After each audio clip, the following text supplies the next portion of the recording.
motions, and we've shown the earthquakes and volcanoes, and then we answered some questions about it. But I realized some questions are going to be kind of tough to answer without one other piece of information here. And that is, what kind of boundary do we have? Basically, if you think about it, there's three possible boundaries. Four. One, they're not moving at all. They're just side by side. Two, they're coming together. And we call that a converging boundary. Like we all converged in this classroom, what, 10 minutes ago here, right? We came together, converging. The opposite of that is diverging, where they're moving apart. So when class is over, we will all diverge and go our separate ways. The other possibility is that they're sliding past each other. They're not colliding, they're not moving apart, they're just moving along one another. And we call that a transform boundary. That doesn't mean they move along smoothly though, because they're not perfectly smooth surfaces. It's not so much like rubbing your hands as it is like locking your knuckles together and then sliding them past each other. They kind of stick for a minute, which would be pressure building up. Once the pressure is great enough, they can slide, which would make an earthquake. So we need to show these three types of boundaries. So if you look over here, I would like you to add these symbols and names to your key. So on the key, we started off by showing an arrow for the direction of plate movement, a triangle, I used red for a volcano, a star for an earthquake. Now we're going to show these three kinds of plate boundaries. I can't really see that. It's Yeah, all I know. blurry. That's why I did it here. Oh, okay. Okay, so our converging boundary is going to be shown like a bunch of diagonal teeth, because one plate is kind of eating up another when they collide, especially if one gets pushed underneath the other one. The diverging boundary is going to be shown as two lines because this is moving apart. And the transform boundary, we're going to use a dotted line. So add these things to your keys first of all.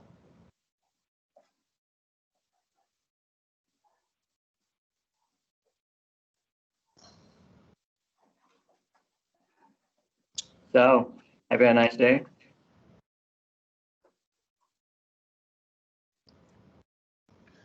And I need to point out again that I am only counting you present if your camera is on and I can see that you're here throughout the class. So at this point, Marvin, I'm going to have to mark you absent. Okay, that's fine.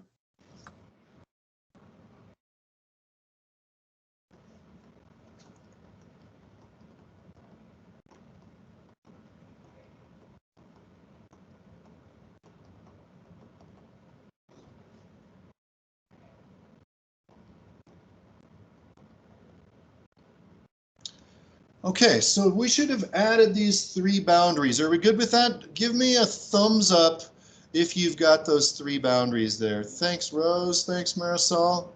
All right, guys, we're ready to move on. So the next thing I need to do is show you a map where these are already present on the map.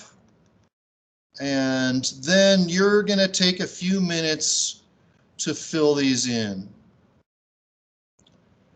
It should be this one. Yeah. Okay. So wherever it's green, you can see that it's pretty standard to use these jagged lines like teeth. Wherever it's green, you're going to show that as a converging boundary, meaning they're colliding with one another. They're coming together. So it's green with these teeth, and you're just going to color that in. I don't care what color you use, but I would like to see the little triangles showing that one plate is going underneath another plate. Then Wherever it's red, you're going to make a double line to show that the boundaries are moving apart. Now you notice that some of this is red, blue, red, blue, red, blue. You don't need to do that. Just make this whole thing red down here. Just make this whole mid-Atlantic ridge, they call this, mid-Atlantic ridge. Make this whole thing red to show that it's a diverging boundary. Same thing over here, just make it all red. Basically what's happening is we have what's called a spreading center, and it's not quite lined up perfectly with the next spreading center, so there's a little sideways movement right here, a transform boundary. But don't worry about that. If it's like these red-blue dots, just make it red. Then there are a few places where we do have a full-on sliding plate, the transform boundary, and you can color those in with a dotted line. So I'm going to give you a few minutes to work on this.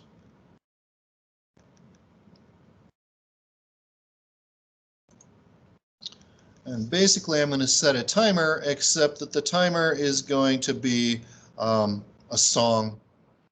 So when the song is over, that's when you'll know that it is time to come back.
We do all the red and blue, right?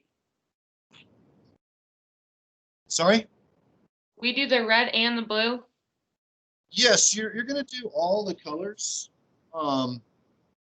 but you don't need to show every detail that they have shown, okay? Okay. So just make this all the green with the jagged parts. You can do all of this. This can be all red. This whole thing can be red. This right here where California is, that should definitely be blue. So if it's a pretty long section of the transform boundary, and again, maybe your color isn't blue, but this should be a dotted line for you. If it's a pretty long section, then you should show it in there, like these ones. The other thing that this map shows that ours doesn't is the names of some of the smaller plates, like the Caribbean plate, the Cocos plate, the Juan de Fuca plate, the Scotia plate. You don't have to worry about those, the Philippine plate. Just realize there are also a variety of small plates in addition to the big ones that we're going to focus on. So if it's a long stretch of transform boundary, whatever symbol you're using there, a dotted line in whatever color you have, they're using blue. If it's long, then go ahead and show it on your map. And you only have to do it on the pieces of your puzzle. So if it's not a separate puzzle piece, you don't have to draw across the middle of it. Just do it on the edges of your puzzle pieces.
All right, how are we doing on that?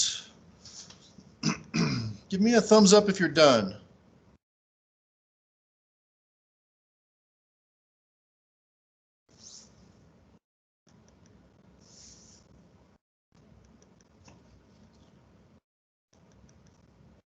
So if you're close to finishing, go ahead and finish it up. If you've got a bunch more to do, it might be good to take a photo of that screen while we have it here. Because I'm going to give you some time to work on stuff on your own anyway.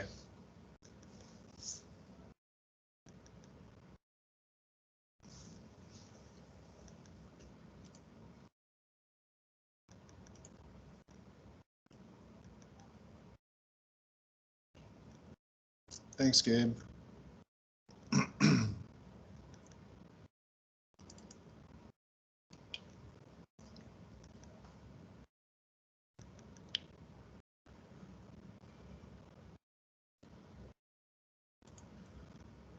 Okay, so I'm going to switch screens. Let's have a look at another document. So this was the assignment that I gave you, and we've already done all of this, right? And then I asked you to answer these questions last time, but I think you might have had trouble when you got to number 9, because how would you know where they're spreading apart? Well, you wouldn't until we put the diverging boundary on there. So just as a hint, where it asked for spreading apart, that's diverging. Name a place where a continent is colliding with another continent. That's going to be converging. Where if they're coming together, it's converging. But there's 2 different kinds of converging boundaries: continent versus continent and continent versus ocean. So 10 and 11 are both converging boundaries. You have to look on your map to name a place where they're colliding with one another. We can also have a converging boundary where an ocean plate runs into an ocean plate, like where the Pacific and the Philippine plate ran into each other. Then Number 12, name a place where two plates are sliding past each other. That would be a transform boundary that we showed with dotted lines. So you look on your map for the dotted lines, and then you try to figure this stuff out. You might have to do some research online. Okay, so those boundaries we just added should really help you for these 4 questions here. Does anybody have any questions about how to finish up your plates map? So at this point, you should be able to finish that. There's 2 things you'll turn in with the assignment. One is a photo of the map and all the drawings that we've put on it. And the other is answers to the questions. All right? You need both of those for full credit. And let's move on to a new assignment. This one's a short one about the Ring of Fire. And I don't know if you've heard this phrase before or not, but the Ring of Fire is basically the Pacific Plate, the Pacific Ocean. If we look at a map that emphasizes the Ring of Fire, this is what you'll see. So here we have a map very similar to the one we've been doing. It shows the plate boundaries and it shows earthquakes and volcanoes, but it shows more of them. And you'll see that there are a lot around the Pacific Ocean. And for that reason, they called this the Ring of Fire. And last time we talked about how Hawaii is kind of unique because it's not on the edge of a plate, but most earthquakes and volcanoes are on plate edges. And many of them circle the Pacific Ocean. So this is the Ring of Fire. So if you haven't, you're going to need to download the worksheet that goes with this. And it's pretty quick and simple. It should only take you maybe 20 minutes to do the whole thing. So let's have a look at that worksheet. I'm going to go over a couple things about it with you, and then I'm going to turn you loose to work on it. So here it is. You're going to put your name here. And then let's read the introduction together. There are more than 1,500 active volcanoes in the world. An active volcano is one that has erupted at least once in the past 10,000 years and is likely to erupt again. Now, if it erupted 5,000 years ago, to us that seems like a long time, but in terms of geology, that's like yesterday, and that means it's likely to go off again. So Mount Rose is a volcano, but it is not an active volcano. It hasn't erupted for a long time, and it is not likely to erupt again.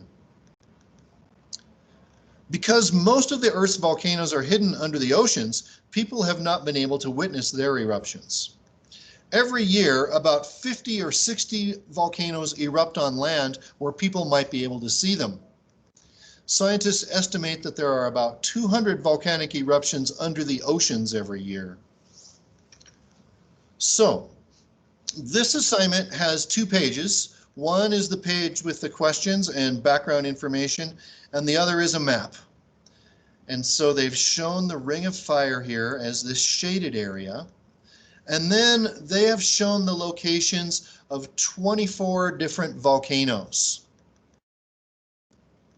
Going back to the first page, they name each of these volcanoes, and they tell which type of volcano it is and when it most recently erupted. So let's talk about the types of volcanoes, because that's the first thing you're going to deal with. You're going to choose 3 colors to represent these different kinds of volcanoes. And of course, you'll fill them in on the key down here, whatever colors you like.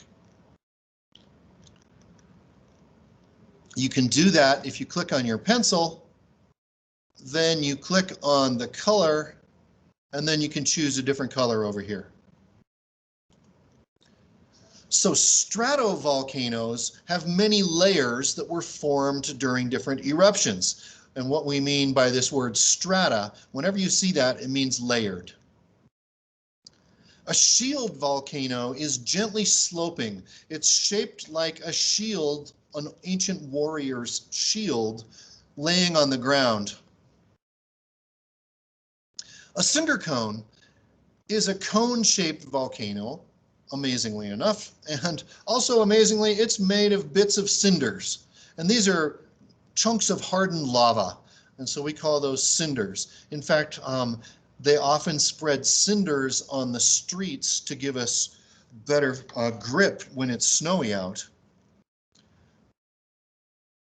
So let's look at another diagram of these three types of volcanoes.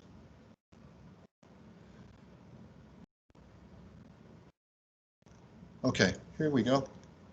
So here's what they mean by a shield volcano. It's not very steep, it's really gently sloping, although it could be very tall, but if it was, it would be really spread out. And these usually have non-explosive eruptions of lava that flows. Like these are the Hawaiian volcanoes, our shield volcanoes. They're very wide. The lava doesn't really explode so much because it doesn't have very much gas in it. You know how if you take a can of soda and you shake it up and then open it, it's going to spray everywhere because you've released that pressure all at once. Because these guys don't have gases like that, they don't have that issue. But both cinder cones and composite volcanoes, also known as stratovolcanoes, both of these types will have explosive eruptions because they're releasing this gas, they're releasing the pressure on the gas all at once, and so they explode. So a cinder cone tends to be a smaller volcano, but they have violent eruptions. Now the composite volcano, which means many parts, also known as a stratovolcano, which means layers, it can have either of these eruptions. And these usually build up to make huge volcanoes with multiple layers. So for example, Mount Rainier and Mount St. Helens in Washington State are these stratovolcanoes. So your task at first is going to be to color the different kinds of volcanoes on the worksheet. So you choose a color for stratovolcanoes, and then you come down here, fill it in on the key. Let's say I'm going to do red down here. You know what? I'm going to simplify this, and I'm going to right-click on this. I'm going to change the properties. I'm going to make my pencil be bigger. I'm going to make it be 3 points instead of just 1, and that makes it easier to fill this in. Then I have to find volcano number 1, right? Number 1, Azul, a stratovolcano, last erupted in 1967. Here I've found Azul down here in Chile. So I'm going to make this red. Well, if I want that to remain in that 3 font, I have to do another thing. I have to change it, and then I have to tell it to make it a default. And now every time I use that pencil, it'll show up as that thicker line. So I just did number 1. I showed it as a stratovolcano. Number 2 is also a stratovolcano, so I come back to my map. I look for number 2. Where's number 2? Ah, there it is, in the Kamchatka Peninsula, and I'm going to fill that in as another stratovolcano. All right, so you're going to do that with all 24 volcanoes first of all. Then you're going to complete these charts. You're going to 2 different charts. One is about the type of volcano, the other is about the location of the volcano. So you're going to count how many of these are stratovolcanoes, how many are shield volcanoes, how many are cinder cones. Over here, you're going to count how many are inside the ring of fire or outside the ring of fire. You'll have to get this from the map. So number 1, 4, 17, 3, these guys are all in the ring of fire, aren't they? We're going to count those guys. Then when we finish counting them, we're going to calculate the percentage. So to find a percentage, it's always the number divided by the total times 100. So for example, let's just say, this is not the actual answer, but let's just say that I had 12 stratovolcanoes. Notice there's 24 total volcanoes on this chart. And I think you can know in your head that 12 is half of 24. So this must be 50%. But let's just check the math to make sure that it works out. So to do the math, you're going to take your calculator. And the first thing you're going to do in your calculator is put in however many you counted.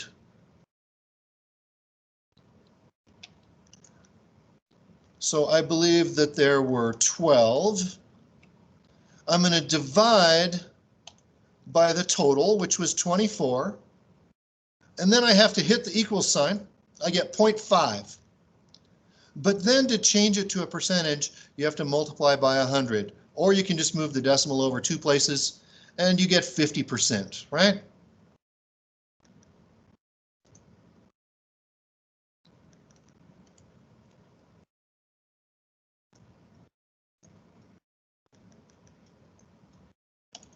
Mr. Fairley.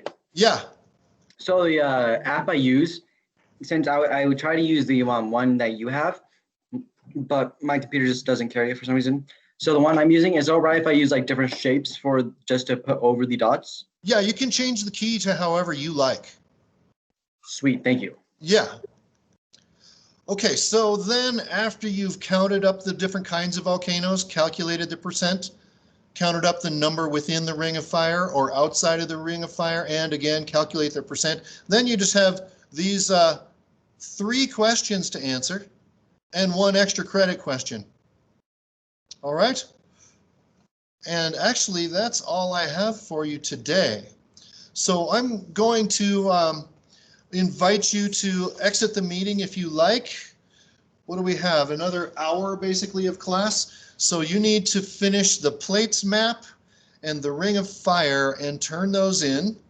I'm going to leave my meeting running in the background. So if you have any questions, just come back to the meeting and then say something so I know that you're there, because I'm going to be working on other stuff, right? No. But you don't need to stay in the meeting at this point. Okay? So, All right, thank you, Mr. Fairley. You're the best. See you later. all right. Have a good day, and let me know if you have any questions, okay? Thanks, Mr. Fairley. I'll see you later. Okay, Gabe. Thanks for Thank being here. you. Thanks Bye. for being around, Mr. guys. Fairley. Yeah, Bye. later. Bye. Bye, Rose's forehead. Bye, Jessica's forehead.